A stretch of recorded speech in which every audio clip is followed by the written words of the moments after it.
Nama saya Sowisun. Kes rasuah di universiti merupakan topik yang amat diperhatikan dan perlu diselesaikan dengan baik agar dapat menghasilkan generasi muda yang berkualiti dan bermoral.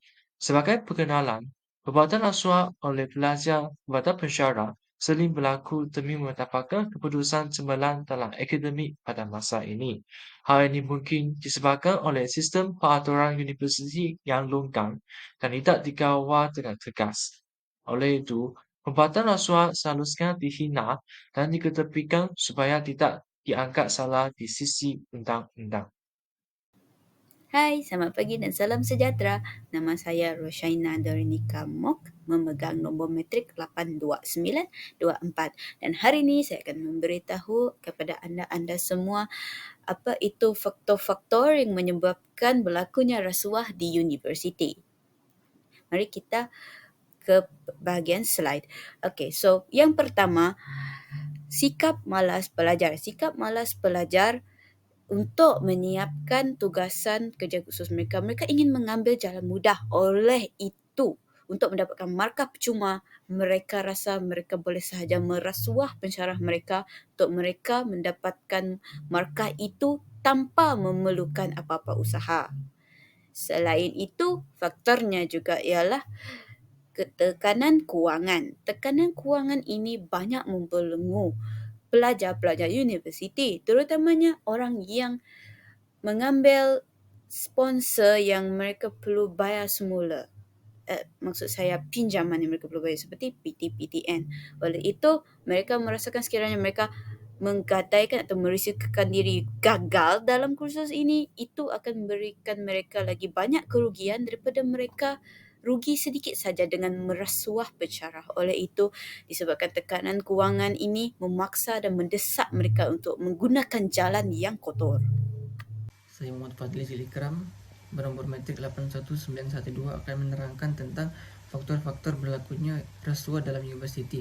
Faktor ketiga ialah budaya suap penyuap, yaitu pelajar-pelajar menjadikan budaya rasuah sebagai norma dalam universiti semata-mata untuk mendapatkan sesuatu kehendak ataupun ingin memudahkan urusan mereka dalam hal-hal pelajaran, sebagai contoh assignment dan juga final exam.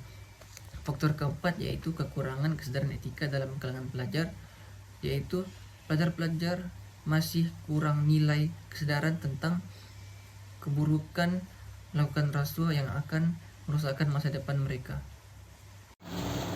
Nama saya Anson dan nombor matrik saya adalah 81656. Kesalahan yang dilakukan adalah pelajar tersebut dalam menawar suapan terhadap pensyarah demi kebaikan dan manfaat diri sendiri. Pensyarah tersebut menerima rasuah daripada pelajar tersebut dengan memberi markah tinggi assignment dan bocor soalan peperiksaan kepada pelajar tersebut. Perbuatan pensyarah dan pelajar tersebut, iaitu menerima dan menawar suapan, merupakan kesalahan jenayah dan melanggar Seksyen 16A dan 17A B Akta SPRN 2009.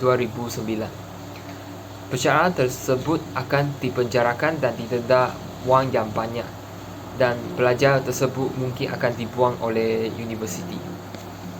Salam sejahtera, saya Janice Jong yang akan membentangkan implikasi jika seseorang tersebut terlibat dalam kes rasuah ini. Implikasi bagi individu tersebut ialah pelajar dan pensyarah tersebut akan dipandang rendah dan tidak dipercayai oleh orang lain. Individu tersebut tidak akan mempunyai nama baik walaupun dia berusaha mendapat keputusan cemerlang.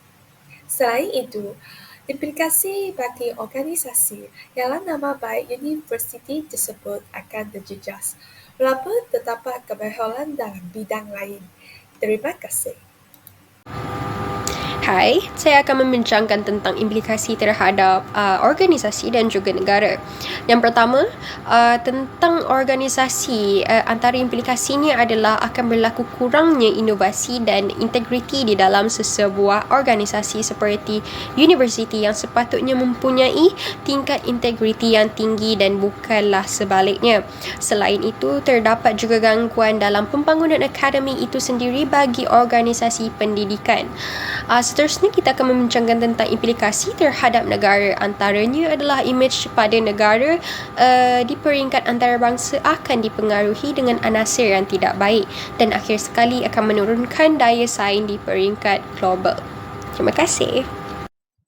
Hai, nama saya Teresa Goh. Salah satu langkah untuk mengatasi isu rasuah di universiti adalah berkaitan dengan transparansi dan accountability. Langkah tersebut menentang nepotisme dalam pengambilan pensyarah dan mencegah penyimpangan hasil penyelidikan untuk kepentingan peribadi. Seterusnya, pendidikan dan kesedaran tentang isu rasuah perlu diutamakan sebagai langkah mengatasi isu rasuah di universiti. Pendidikan etika akan mengurangkan tingkah laku mementingkan diri sendiri dalam kalangan pelajar dan kecenderungan mereka untuk menipu. Selain itu, penlibatan aktiviti berkaitan anti rasuah perlu digalakkan dalam kalangan pelajar.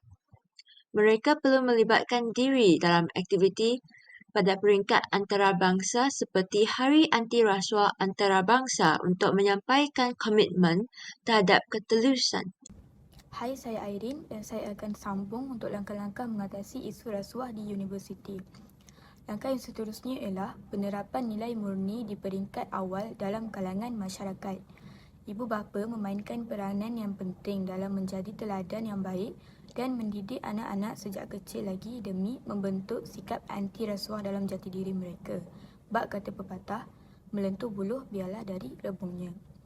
Dan akhir sekali ialah pemantauan dan pemeriksaan berkala oleh pihak universiti.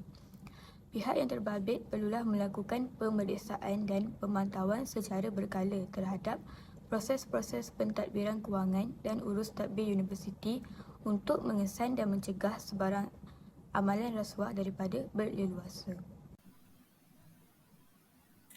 Sebagai pengajaran, kita haruslah menjaga imej diri sendiri. Kita perlu menjaga imej diri sendiri agar kita dipandang mulia dan dihormati oleh masyarakat sekeliling.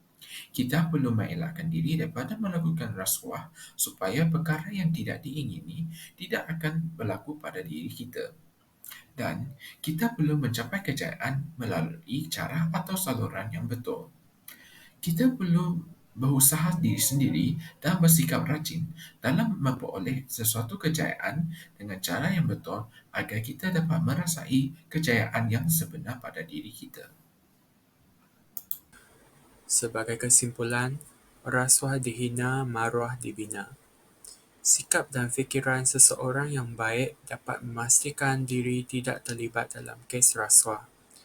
Golongan mahasiswa sewajarnya menjadi individu yang berakhlak mulia supaya negara kita mampu melahirkan generasi yang berkualiti pada masa hadapan. Sekian, terima kasih.